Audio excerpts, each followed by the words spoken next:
Right then, final Europa League group stage game, and we are playing FCSB. Why they've changed their name from FC Style Bucharest, I don't know. That's who we're playing. Sounds like a Russian intelligence agency, but it is what it is.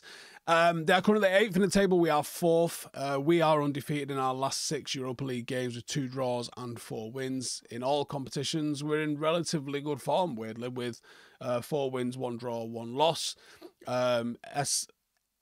FCSB are 3 wins, 3 draws in their last 6 in all competitions. In the Europa League, their last 6 results are 3 wins, 1 loss, 2 draws. They have scored more goals than us with 34 to our 28. Not ideal. Injury-wise, Ugarte seemingly picked up a knock against Fulham and is a doubt. There are concerns about his availability for this one. Other than that, there's nothing new. Luke Shaw, Mason Mount, etc. still injured. Rotation is likely. I would hope a couple of youngsters get given an opportunity in this game, but I don't think we're in a position to rotate too heavily because, plain and simply, I haven't got the people to do that. As of this season, FCSB have tried to implement a bit of an attacking mindset in the team. There is a strong focus on defensive discipline compared to previous years, so they are a little bit more balanced than they have been. The style of play is balanced, I think, is the way I would kind of call it. In recent seasons, they've lined up in a 4-2-3-1. It's perfect formation for what they're trying to do. They can be compact. They can be fluid when they get on the ball. They can press high. They can look to drop off and sit back on a counter. And they will defend compact out of possession. And then they'll move forward and try and attack through width and fluidity, especially down the wings. Midfield is going to be crucial to both phases of play. They have a typical starting central duo of Ajuma and Sisotti. They will be pivotal when it comes to controlling the tempo of the game for them. Both of them are tasked with pressing and winning the ball high, but also dictating play from deep. They will undoubtedly look to try and counter quickly against us. And when they spring out, they will use the wings to try and break into space. And most of their attacks do come from this way. Their manager desires something which he calls all-out victory, which means if his team score, they will press for another. And they've been praised for that sort of positive mentality and their ability to really start putting teams under pressure if they manage to get a goal ahead. Squad is built off a very strong Romanian core. Their players supposedly would die for the club. They are tough, they're imposing, and they are ready to go to war. They are not allergic to a red card either.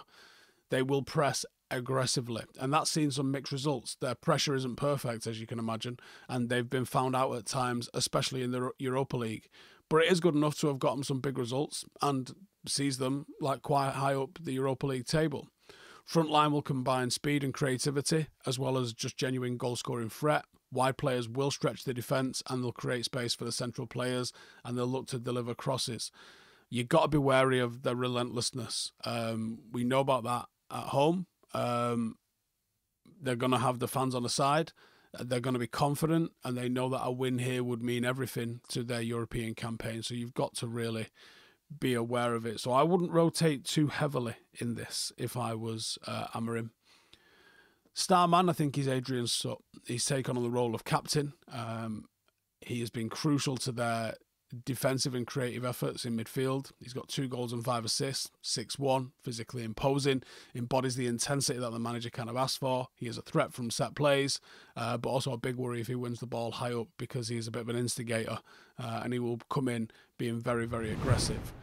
In terms of my United team to play, I would like to see Xerxes and Højlund play together as the sort of standout thing in this, and I would like to see Ahmad move back over to the wing. I think in the middle, you expect to see Collier come in and given an opportunity to start. Otherwise, I think we line up like this. I think it'll be Binder. I think the defence will be Yoro, De Ligt and Martinez. I think Yoro gets another opportunity to drip into the team. Midfield 2 of Collier and Bruno. It's lightweight, but it is energetic.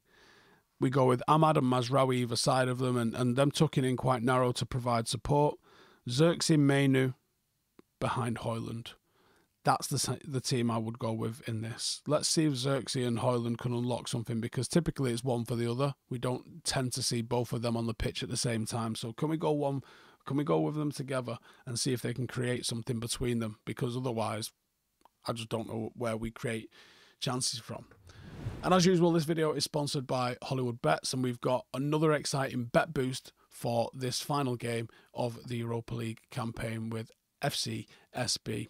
Everything's still to play for. United aiming to finish strong, secure the place in the knockout with a statement win on the road. And the picks that we are going for is United to win.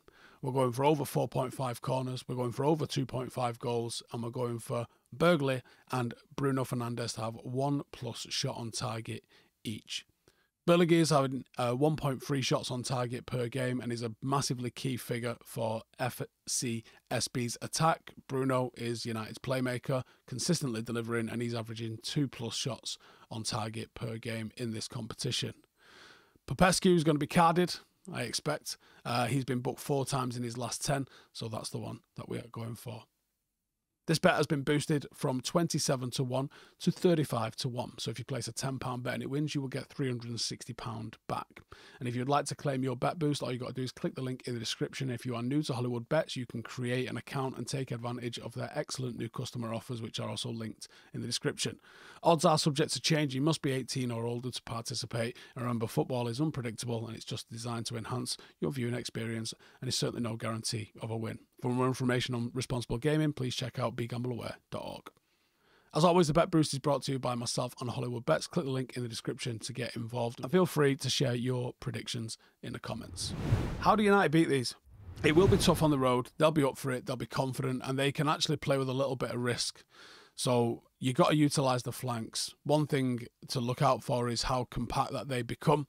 They will be very, very compact, and you might get a little bit of room in those wide areas. High-pressing teams tend to deploy a bit of a block that's compact horizontally, and if they do that, they'll have to be narrow with it as well. Our system is the perfect counter for this, actually. Amarim's going to want his wing-backs to get involved and get high and wide up the pitch. If they do that, they'll be key to the victory. And that's one of the reasons why I wanted to see Ahmad in there rather than going with Delo and Mazraoui. Same old again. I wouldn't even mind seeing Harry Amas given an opportunity in this, but there's clearly a disconnect between the gaffer and him because he's not even tried him. And I think it's a real ideal scenario to give Ahmad the license to go into the team in a wing-back area and have more attackers in the mixer there. I would look to try and integrate some youth. Like I said, I would love to see Amas given an opportunity, but I think it'll be Collier that's given an opportunity. If there's any more that we can bring in, give them 15, 20, 30 minutes at the end of the game, I think that'd be fine. You're going to have to match the energy of FCSB in a big way. And I think you could integrate some youngsters that might give you a little bit of energy. It'll be a tough fixture, but it could help the effort, and it could certainly help their development. Playing young lads, seeing as though we are already qualified, would be a positive thing. I just don't think United can go here and get spanked. I think that would be bad for our development. And then the big one is going to be beat the press, because they will press. And when you beat their press, as we've seen in the Europa League for them already, they can be cut wide open. Their lack of discipline or their lack of Premier League quality when it comes to the press. The Premier League has got an extremely effective press as a league. So there's nothing here that you've not seen before, but it isn't on the same level as quality as that you're going to see some of the people doing in the Premier League. Losing their captain's been a massive issue for them. Attempting to be fluid could cause lapses in concentration and positioning. But if you can beat that press, you can really get at them, and you can use the width then and overload them. They will not be used to the pace. They will not be used to the speed, and they shouldn't be used to the quality. If you can get that right, you can have an easy day of it here, but it will be intense and it'll be feisty for at least 30 minutes. But if you can get in there, start playing through it, start using some of the quality that you've got, and start putting them on the back foot, you can make an easy night of it. Anyway, that's how I think the game is going to go. Please let me know your thoughts on how it's all going to play out, which youngsters you would play in the comments below, and I will see you in the next one. Laters. Hey, thank you for watching the video. If you are new around these parts, then don't forget to subscribe. My channel is proudly supported by my community on Patreon. If you'd like to get a little bit of extra content, a Discord group, meetups, five-a-side games, weekly podcasts, behind the scenes, and even an occasional bit of transfer news as and when I get it, then for the price of a pint, you can show your appreciation for the content that we make and get some goodies for doing so as well. Check the link in the description or click the button right here. You'll also find all of my socials here too if you want to follow me on any of those platforms. Nice one.